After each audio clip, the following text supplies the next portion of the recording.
దేవుని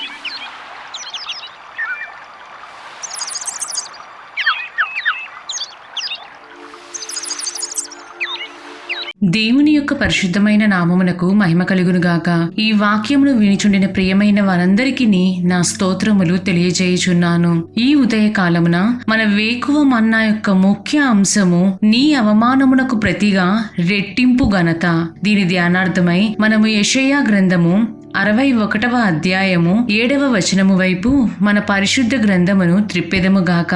మీ అవమానములకు ప్రతిగా రెట్టింపు ఘనత నొందుదురు, నిందకు ప్రతిగా తాము పొందిన భాగమును అనుభవించి వారు సంతోషించుదురు అని చదువుచున్నాము. క్రీస్తునందు ప్రియమైన వారలారా, నీ జీవితములో నీవు అనేకమైన విషయములలో అపజయములు, నిందలు, అవమానములు పొంది ఉండవచ్చును. నేటి దినమున నీవు ఏ స్థితిలో ఉండియున్నను దేవుడు నీవు అనుభవించిన దానికి రెండింతలుగా నీకు మేలు చేయ ఉద్దేశించుచున్నాడు. అయితే నీవు దానికై ప్రభువును అత్యధికముగా విశ్వసించి నీ జీవితముపై ఆయనకు ఉన్న నిత్య ఉద్దేశ్యమును వెతకవలెను. ఆ విధముగా చేసినప్పుడు మాత్రమే నీ అవమానమునకు ప్రతిగా రెట్టింపు ఘనతను చేకూర్చుదురు. ప్రభువు యొక్క వాగ్దానము తేట తెల్లగా బయలుపరచబడి ఉన్నది. నీ యొక్క నిరీక్షణ ఆయనలో ఉన్నప్పుడు నిన్ను రెండింతలుగా ఇంకను చెప్పవలెనని అంతకంటే అధికముగా నిన్ను ఆశీర్వదించుటకు ప్రభువు సమర్థుడని జ్ఞాపకముంచుకొనవలెను. మనము పాత నిబంధన కాలములోని యోబు యొక్క జీవితమును గమనించినట్లయితే అతడు తనకున్న సమస్తమును కోల్పోయెను. ఇంత జరిగినను యోబు, నేను నా తల్లి గర్భములో నుండి దిగంబరినై వచ్చితిని, దిగంబరినై అక్కడికి తిరిగి వెళ్ళెదను. యెహోవా ఇచ్చెను, యెహోవా తీసుకొని పోయెను, యెహోవా నామమునకు స్తుతి కలుగునుగాక అని తన గ్రంథమునందు 1వ అధ్యాయము 21వ వచనములో చెప్పుచున్నాడు. ఇంకను మనము 2వ అధ్యాయము 9, 10 వచనములను గమనించినట్లయితే అతని భార్య వచ్చి, నీవు ఇంకను యథార్థతను వదలకయుందువా, దేవుని దూషించి మరణము కమ్మనెను.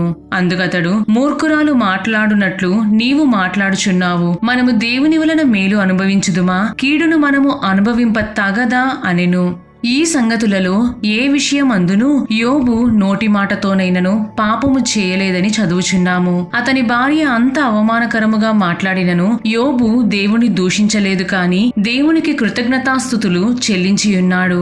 అంత మాత్రమే కాక తన స్నేహితుల నిమిత్తము ప్రార్థన చేసినప్పుడు యెహోవా అతని క్షేమస్థితిని మరలా అతనికి దయచేసెను.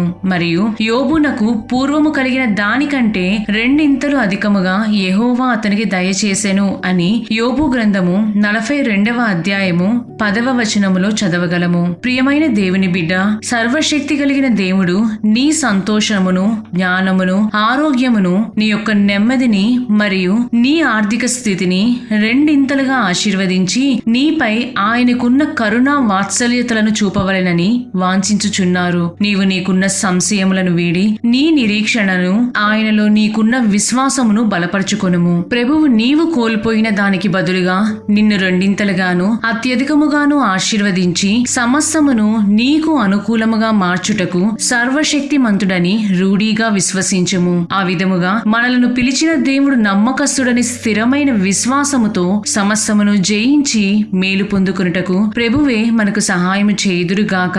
దేవుడు మిమ్ములను మరియు మీ కుటుంబములను దీవించి ఆశీర్వదించి నడిపించుదురుగాక. ఆమేన్.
బలహీనుడైన నన్ను బలపరచుము, బలవంతుడా నీవే నా అభయము.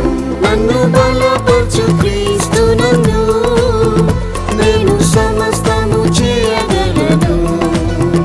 నన్ను బలపరచు క్రీస్తునందు నేను సమస్తము చేయగలను. నా బలహీనతలు నీ కృప చాలును. యేసే నా శాశ్వత బలం. నా బలహీనతలు నీ కృప చాలును. యేసే నా శాశ్వత బలం.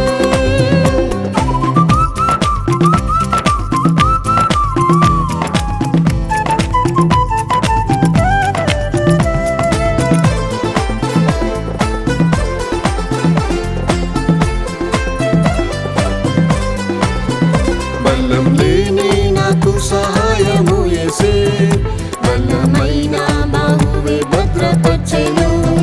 బలం లేని నాకు సహాయము యేసే. బలమైన బాహువే భద్రపరచెను.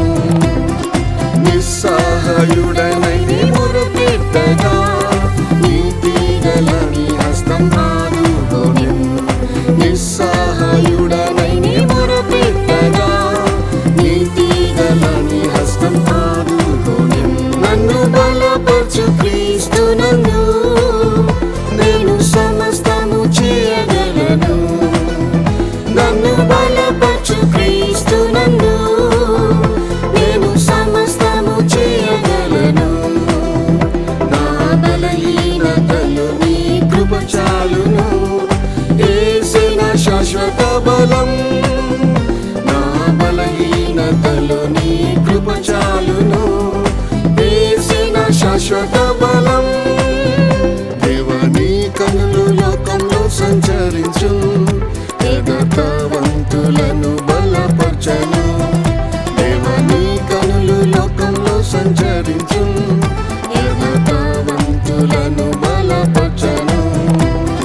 మరణ వ్యాధులతో క్షీణించగా దయతో స్వస్థత సౌఖ్యములు ఇచ్చెను.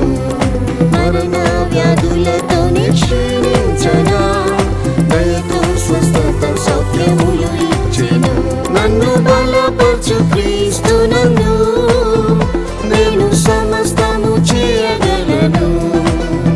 నన్ను బలపరచు క్రీస్తునందు నేను సమస్తము చేయగలను. నా బలహీనతలు నీ కృప చాలును. యేసే నా శాశ్వత బలం. నా బలహీనతలు నీ కృప చాలును. యేసే నా శాశ్వత బలం.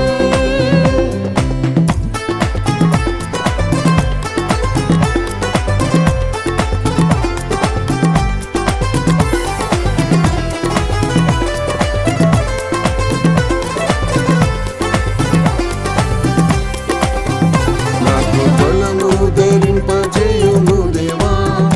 నాకు యుద్ధం చేయుటకు నేర్పించుము. నాకు బలము ధరింపజేయుము దేవా. నాకు యుద్ధం చేయుటకు నేర్పించుము. నా కాళ్ళు చింత కలుగ చేయుము. నడువ చేయుము ఉన్నత స్థలములో.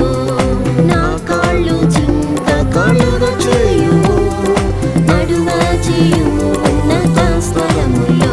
నన్ను బలపరచు క్రీస్తునందు నేను సమస్తము చేయగలను. నన్ను బలపరచు క్రీస్తునందు నేను సమస్తము చేయగలను. నా బలహీనతలు నీ కృప చాలును. యేసే నా శాశ్వత బలం. నా బలహీనతలు నీ కృప చాలును. యేసే నా శాశ్వత బలం. అలసి సొమ్మసిల్లినప్పుడు తండ్రి ఆత్మబలముతో నూతన శక్తినిమ్ము. అలసి సొమ్మసిల్లినప్పుడు తండ్రి ఆత్మబలముతో నూతన శక్తినిమ్ము. నా బలముతో ఏమి చేయలేను.